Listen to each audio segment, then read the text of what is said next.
Hello, and welcome to PremiumBytes, where we shine a light on the unsung world of insurance technology leaders. I am Sudhar Krishnamachari, one of your co-hosts, and with Samir Ahmed, our other co-host, we're here to have meaningful conversations about the evolving technology landscape inside the insurance industry. Let's acknowledge it. Being an insurance firm CIO or Chief Information Officer is one of the toughest leadership roles in today's world. You've got a risk-averse mindset baked into the very fabric of the industry, a legacy estate that must complement the modern tech, and a talent crisis from both the retiring side and next-gen recruiting side. And then you got the slower pace of innovation. We see it because we're right there in the trenches with you as consultants day in and day out. Our mission is to deep dive, have conversations that carry substance, offer practical insights, and help you validate and navigate the relevant challenges of being an effective CIO in the insurance sector. So thank you for joining us on this adventure. Let's jump right into our next conversation. Hello. Welcome to another episode of PremiumBytes. I'm here at the Mandalay Bay at ITC Vegas, recording at the Content Studio. Thank you to Nicole Peck and Bill Harris and the rest of the team at ITC to invite us and provide us the space. And a big shout out to our friends at Caliber Corporate Advisors for managing all the logistics for these recordings. Our guest today is a seasoned executive with over 2 decades of leadership experience in financial services and insurance, with a career that spans roles at JP Morgan and SelectQuote Benefit Solutions. He has consistently driven innovation and operational excellence across complex organizations. Today, he leads a transformative InsurTech company that leverages AI and expert guidance to simplify the insurance experience for individuals and businesses.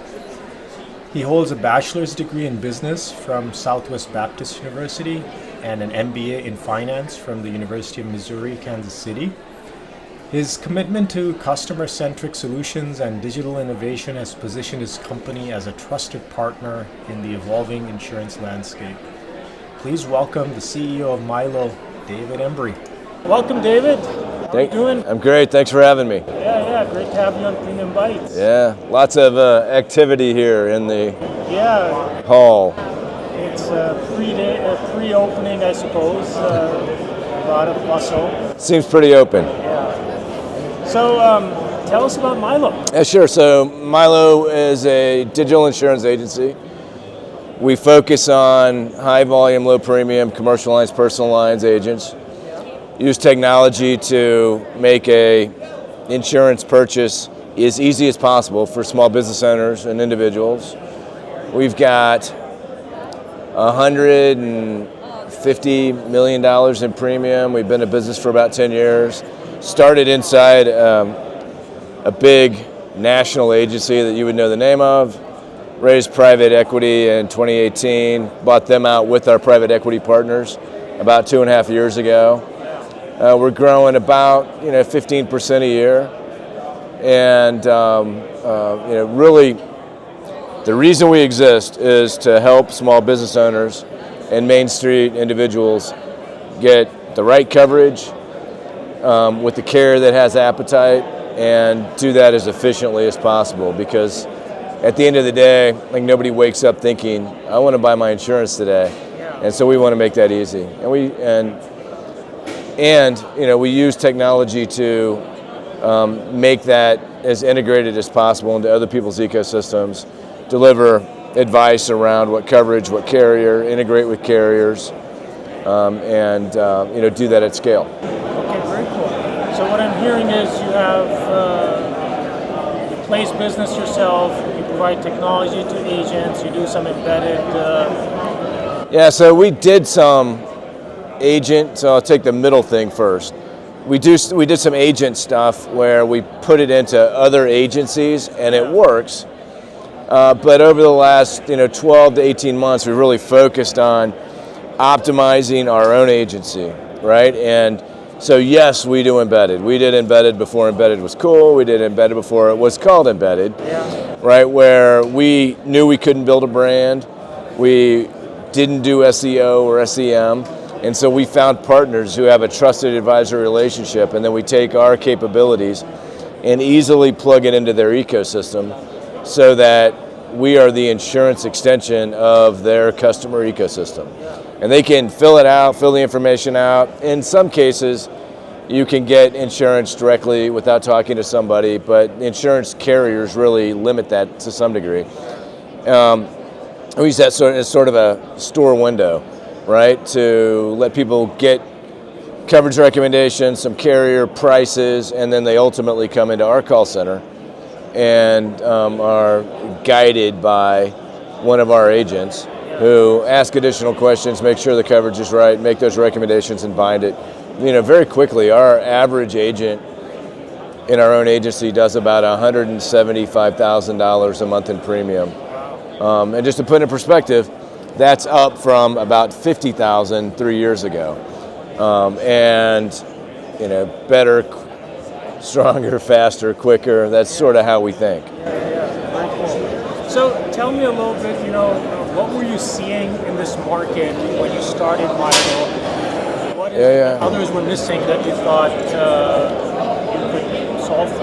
And so the initial thesis was very simple, right? Every agency in the world has small clients that they get because it's the son or daughter of their biggest client, or they go to church with somebody, or their kids go to school with somebody. In the small commercial space, like you can't afford to, if you're an agency, spend the same amount of time on a $3,500 premium, not revenue, premium client that you do on a $100,000 revenue client. And my thesis that I pitched to the big insurance agency, the CEO of that agency, was they had distribution, they had money, they had experience, they have this problem. We can use technology to layer that in there and still create a great experience and solve that problem, but be able to do it at scale. And that was the reason that we started and the problem that we're continuing to try to solve. Yeah. So the segment, right, of small commercial seems to be like the forgotten segment. What kind of traction have you seen with it? It's 65% of our business. I mean, we've got over $100 million in premium in the small commercial space. We do personal lines too, about 35%, but it's just simpler. It's less complex, right? There are fewer carriers, you live in a certain place, you've got a certain driving record.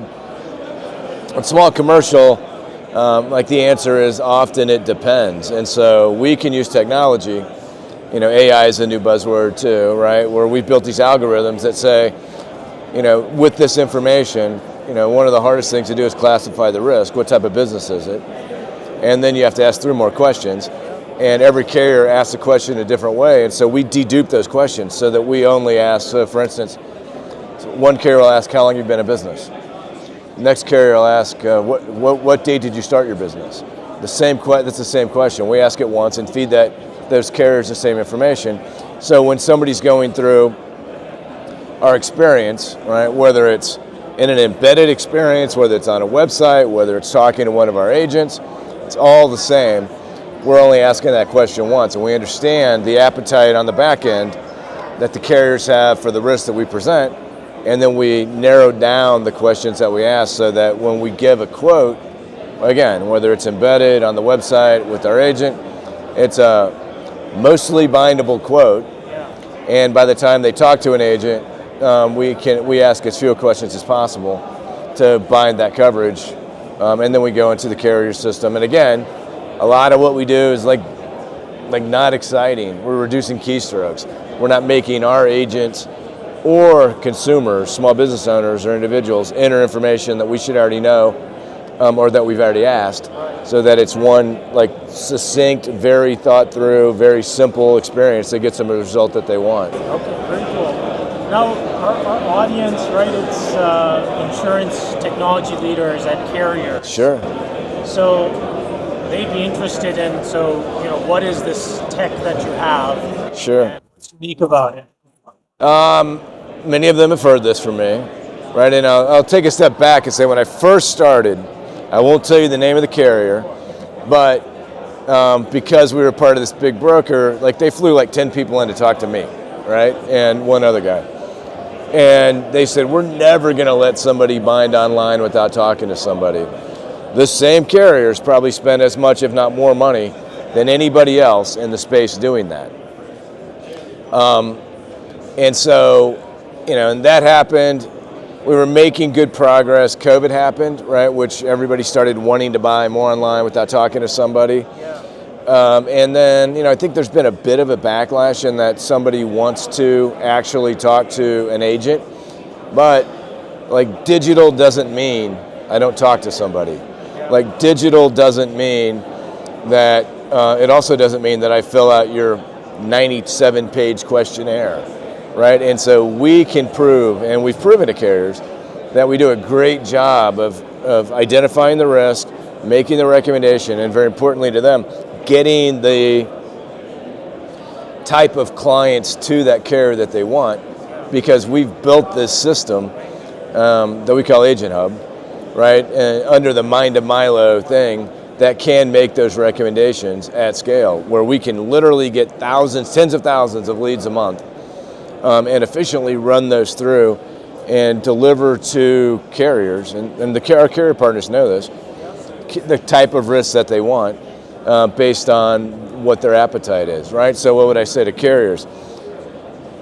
Build out better, continue to invest in appetite APIs, think about building out bind and payment APIs that organizations like ours can consume, so that we don't have to jump into your portal.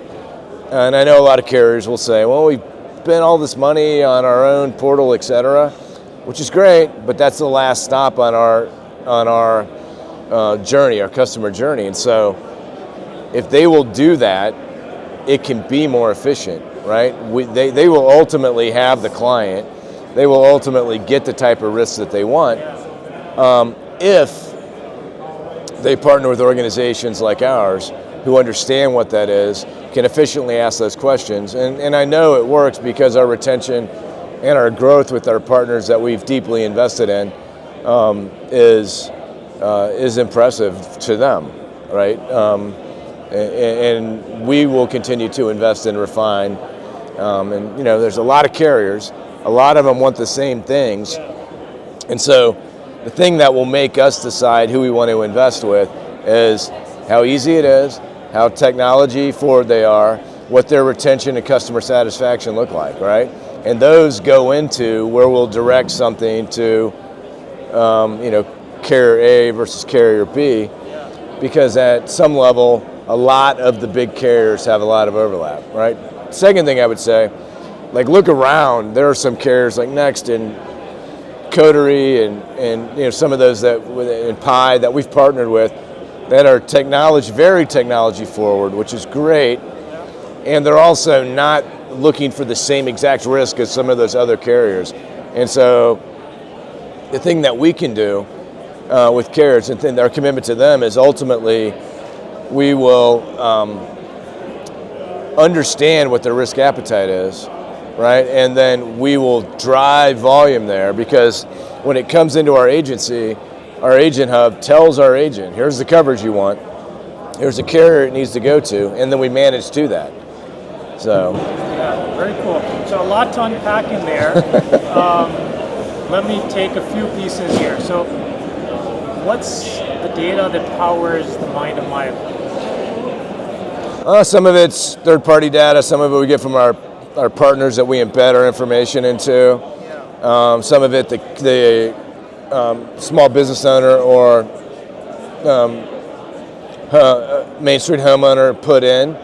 But a lot of it is proprietary, right? So what do we not do, right? We don't build Salesforce, CRM. We don't build an agency management system. We're not building a call center system. We take those and then we plug them into Agent Hub. That's our proprietary thing where our agents live and work. Yep. And it's the same instance. It sits on the same chassis as our embedded delivery to our clients, the same chassis as the website that we have, choosemylo.com.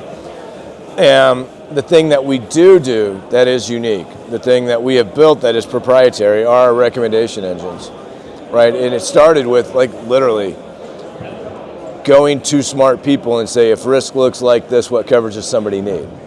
Right, and so we did that in the old days. We built the algorithms, we layer machine learning on it. It's always getting smarter. We do the same thing with appetite.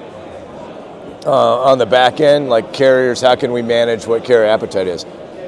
We have made it as smart as it can be, which is why I said earlier, we want to plug in carrier appetite stuff so we know in real time. Not because it changes like that, but it does change over time. They turn things on, they turn things off. Our system recognizes that. And what we don't want to have happen is our agent go all the way through, try to bind something, carriers like that's not an appetite anymore, right? So we manage that on a real-time basis, and that's how we deliver the information to the carriers. And then we do some other things. And these aren't AI tools, but they're not our AI tools. We use Vertifor's AI tools to get insights into our customer data. We use PureCloud's AI tools to manage QA for our agents to make sure they're saying the things that we want them to say or not saying the things that we don't want them to say. And so, we use, some of Salesforce's tools in our world, but it all feeds into, and our clients live in Agent Hub, which is our proprietary thing and our proprietary recommendation engines. Very cool. Now, one of the things you may have run into is sort of the regulators, right, when they hear about recommendation engines and AI algorithms, they get queasy, right? They want to understand how this thing works and what's powering it. How have you navigated that? I guarantee you that our recommendation engine does a better, if you take 100 recommendations from our recommendation engine, the Mylo, and then you take 100 recommendations from 100 random insurance agents, ours are better. Right? Why? Because it is truly built on and started with what is the right recommendation from people that have been in this industry forever. Right? That's the baseline. And it's not like we're just turning the recommendation engine free and letting it recommend what it wants. It operates in the background. We check it. We make sure that it's doing the things that we want it to do. It's. We used to have a tagline that said we're going to revolutionize insurance. We're not revolutionizing anything, we're evolutionizing it, right? So nothing changes dramatically overnight. What it allows us to do, whether it's our agent or somebody else or online, is nobody can be an expert in everything, right? So if you're talking to a restaurant owner, or you're talking to a contractor, or you're talking to whatever other risk is out there, it's really impossible to be an expert in all of those things. So if you go to your local agent who does your homeowners, they have access to somebody's commercial lines insurance. How are they going to be an expert? How are they going to know what you need to do, right? Our system can provide that and does provide it to all of our clients. Yeah, very cool. Now, switching gears a little bit, right? Sure. Here at ITC, theme is the wonderland of possibilities. I saw that when I walked in. So if you cast out, 3 years from now, 5 years from now, what do you want to see have been made possible by your partners and the ecosystem at large? Yeah, I think that, there's going to continue to be, consolidation. I think that a lot of people try to wear lots of hats. Right, and be an MGA, and be a broker, and do this, and you sort of have to pick your lane. And I think that, nobody's going to do everything, right? And so being a provider or a partner that plugs in things that you don't do, adds value where you want to, and allows the ecosystem to work together is great. We've had pressure from others to be an MGA. We've had pressure from others to do bigger deals, right? On an average basis. And I think one of the things that we've done well is stick to our knitting and what problem are we trying to solve. And I think that if people do that, instead of trying to own the world, it will make a better outcome, specifically in our space. Because, we picked it because it was underserved. We picked it because we believe we can deliver better outcomes in a place that needs better outcomes. that needs more profitability, that needs the ability to allow somebody that doesn't have a chief insurance officer or a CFO, a small business owner wears lots of hats, that they can come to us and know that we'll make the right recommendation easily, because it's not relying on David Embry's recommendation or somebody else's recommendation. It truly is ours. Yeah, very cool. So it sounds like you're at least hopeful that earlier you're asking carrier partners to make APIs available and be more open to connectivity. So you're hopeful on that front. I think that they are all, it's just like anything. It's a resource allocation. This is small business. And small business is a small percentage of their overall business. So how do you allocate those things? But we've seen great progress in the last decade. And I think that the things that people are doing and the results that we're getting, they're getting, the industry's getting, will continue to allow them to invest in making those things, making those investments in better connectivity, because it benefits everybody, the carrier, the broker, the partner, and ultimately the insured, which is why we're all doing this. Sure. Awesome. So just to wrap up real quick here, who do you want to meet here at ITC? You.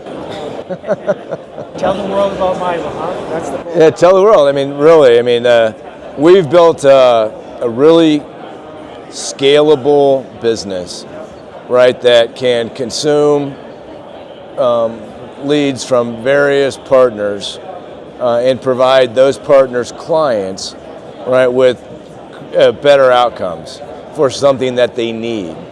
And so, I have a insatiable appetite, for new clients to put in at the top of our funnel that will ultimately result in more premium for our carrier partners, and more insurance coverage for the end users, individuals and small business owners. Okay, very cool.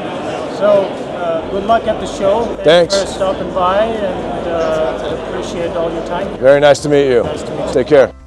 And that's a wrap for today's conversation on PremiumBytes, where we shine a light on the unsung world of insurance technology leaders.